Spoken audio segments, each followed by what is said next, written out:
23 जून 1757 को अंग्रेजों ने प्लासी के युद्ध में सिराजुद्दौला को षड्यंत्र के द्वारा हटाकर मीर जाफर को बंगाल का नवाब बना दिया। ये मैंने आपको लास्ट वीडियो में बताया था।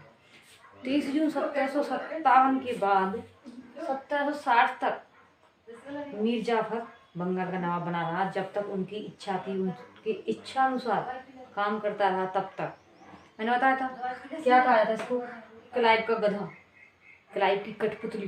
कौन है? मीर जाफर। उसके बाद 1760 में इन्होंने इसको हटाकर मीर कासिम को बंगाल का नवाब बना दिया। मीर कासिम कौन है? इसका दामाद, मीर जाफर का दामाद है मीर कासिम। अब ससुर दामाद में ही दोनों ने दुश्मनी कराई, बहुत षड्यंत्र रचते थे। मीर जाफर ससुर था, ये दामाद था मीर कासिम। उनको लगा कि हमको ये ज़्यादा फायदा दे सकता है, ज़्यादा इंटेलिजेंट है, अब इसको बना देती है। वास्तव में इंटेलिजेंट था। अली वर्दी खां के बाद सबसे ज़्यादा योग्य यही था, मीर कासिम। मीर कासिम 1760 में गद्दी पर बैठ गया, इसको हटा दिया 1760 में। 3 साल इसको रखा उन्होंने, 3 साल इसको रखेंगे। 1760 से 1763 तक मीर कासिम को उन्होंने बंगाल बनाया। जैसे ही लगा कि गड़बड़ कर रहा, फिर इसको हटा दिया, फिर मीर जाफर को बना दिया। इसलिए ये कठपुतली था। तो इसको क्यों हटा दिया? मीर जाफर की जगह इसको रखा कि ये ज़्यादा मुनाफा दे सकता है, फिर इसको क्यों हटाया? आप जानते हैं। देखो, ये जो था मीर कासिम बहुत इंटेलिजेंट था। ये समझ गया कि यार मेरे ससुर को ये हटा सकते हैं, सिराजुद्दौला को इन्हें कैसे षड्यंत्र से हटाया, ये एक ना एक दिन मुझको भी हटा देंगे। तो इस षड्यंत्र पूरा समझ गया था। इसने क्या किया, अपनी खुद का षड्यंत्र रचना शुरू कर दिया अंग्रेजों के खिलाफ। तो पता है मुझे भी एक ना दिन हटा देंगे। तो इसने अपनी लाइफ में 4 काम किए, वैसे 5 की, 4 की गिनती ज़्यादा होती है। जैसे ये नवाब बना, इसने बहुत इम्पोर्टेंट 4 काम करना शुरू कर दिए, वो भी अंग्रेजों को उनके खिलाफ। पहला काम क्या था उसमें? इसने राजधानी परिवर्तन कर दी, कैपिटल चेंज। पहले थी मुर्शिदाबाद। मुर्शिदाबाद राजधानी किसने बनाई थी? मुर्शिद कुली खान ने, बंगाल के बीचों बीच। वहाँ पर अंग्रेजों का इंटरफेयर ज़्यादा रहता था क्योंकि वो कलकत्ता के पास थी। इसने क्या किया, मीर कासिम ने दिमाग लगाया कि ये इसके अंग्रेजों का इंटरफेयर ना हो, ऐसी जगह अपनी राजधानी ले चलो। ये राजधानी दे दिया मुंगेर। क्रम याद रखना, मैंने बोला भी था, क्रम इनका याद रखना। मुर्शिद कुली खान ने मुर्शिदाबाद, अब मीर कासिम ने मुंगेर को बनाना। याद रखना कि ये इंटरफेयर ना कर सके, ये बहुत ज़्यादा चालफेर कर रहे हैं शासन में, इनका इंटरफेयर नहीं होना चाहिए। इसलिए इसने राजधानी कहाँ कर ली? अपनी मुंगेर। याद रखना, पहला काम हो गया राजधानी परिवर्तन, मुर्शिदाबाद से मुंगेर, मीर कासिम ने। दूसरा काम इसने किया, सैन्य गठबंधन शुरू कर दी इसने, दोबारा से सैन्य संगठन किया। जो पहले था वो पुरानी पद्धति पर था, नई तर्ज पर, अंग्रेजों की तर्ज पर, उन्हीं को समझ के उन्हीं की तर्ज पर या यूरोपीय तर्ज पर इसने सेना का गठबंधन शुरू कर दी, नई तर्ज पर सेना बनाई। पता था कि मेरे को भी टक्कर देने वाले हैं, तो मुझे टक्कर के लिए सेना चाहिए। दूसरा काम, यूरोपीय तर्ज पर सेना का गठन किया था। ठीक है, पहला राजधानी परिवर्तन, सेना का गठबंधन, वो भी यूरोपीय तर्ज पर, उन्हीं की तर्ज पर। तीसरा काम इसने किया कि मुंगेर में, जहाँ इसने अपनी राजधानी बदली थी, मुंगेर में एक गन बनाने की फैक्ट्री शुरू कर दी। ऐसी गन जो अंग्रेजों के पास थी, क्योंकि पता है बिना गन के, बिना हथियारों के युद्ध नहीं लड़ा जाएगा, लड़ा जाएगा, जीता नहीं जाएगा।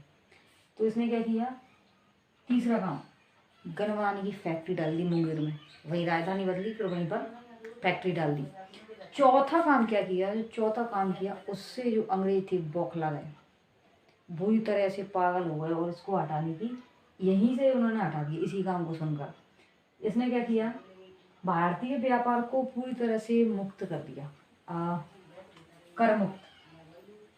चुंगी जो लगती थी, जो दस्तक था ना, दस्तक मैंने बताया परमिट व्यापार का, अंग्रेजों ने क्या रूल बना रखा था कि जो भारतीय सामान जाएगा ना विदेशों में, यूरोप में या कहीं भी, उस पर तो ये भारी टैक्स लगाएंगे, लेकिन जो उनका सामान आएगा अपने इंडिया में, बंगाल में विशेषकर, उस पर ये कोई कर नहीं देंगे बिल्कुल। इसने उलट दिया कि तुम्हारा सामान भी बिना टैक्स के बिचेगा हमारे यहाँ, तो हमारा सामान भी बिना टैक्स के जाएगा। इससे अंग्रेज बौखला गए, इनकी इनकम को बंद हो गई बिल्कुल, जो भी कमाते थे दस्तक से मिसयूज़ करके उसका बंद हो गया। तो अब यहाँ से उनको बुरा लग गया अंग्रेजों को। मीर कासिम को हटाया, 1763 में फिर से मीर जाफर को बना दिया नवाब। 1763 में मीर कासिम को हटाकर अब मीर जाफर को फिर से नवाब बना दिया। अब जब बंगाल का नवाब बना दिया मीर जाफर को, मीर कासिम को हटाकर, तो मीर कासिम के विरुद्ध अंग्रेजों ने युद्ध की घोषणा कर दी कि आजा तू निपट ले अब हमसे। तो इसने बहुत सोचा कि अब मान जाओ, नहीं माने, युद्ध की घोषणा उन्होंने कर दी। तो मीर कासिम पहुंचा अवध के नवाब के पास।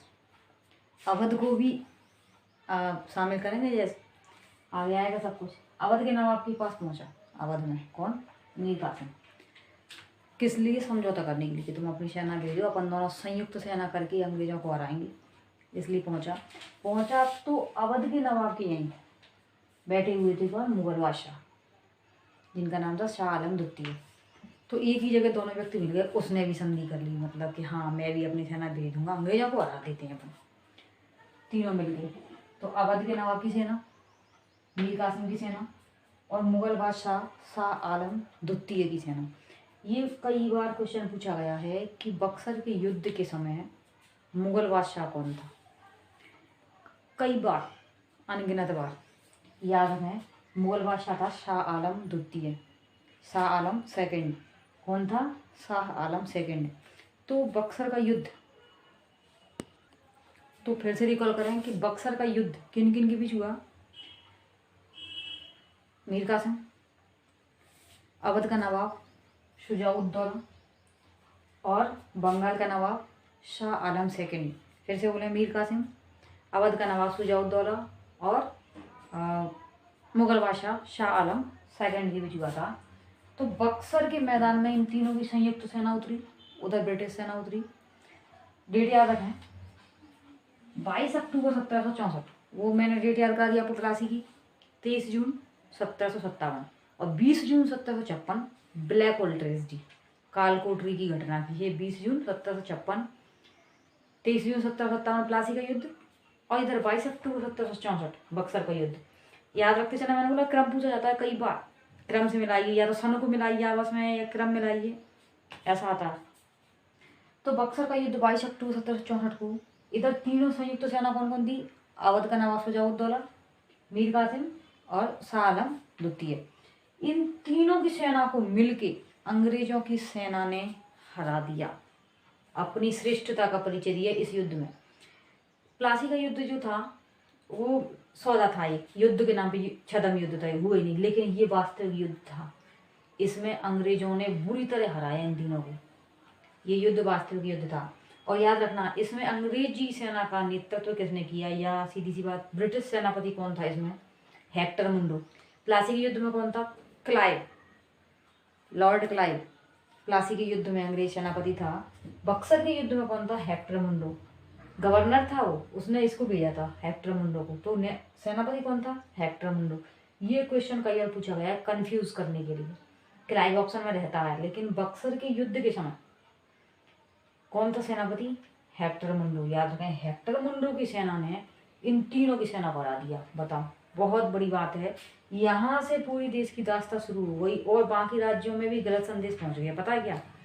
कि जब मुगल बादशाह को ही हरा दिया अंग्रेजों ने, मुगल बादशाह पूरे भारत का सम्राट एक तरह से माना गया इसको, जब उसी को रहा, हालांकि इतनी शक्तिशाली था नहीं है अकबर औरंगजेब के बराबर, लेकिन था तो मुगल बादशाह को ही हरा दिया अंग्रेजों ने। तो हम क्या लगाए, सारे राज्य लगभग डर से गए और कुछ न तो वैसे ही आत्मसमर्पण कर दिया।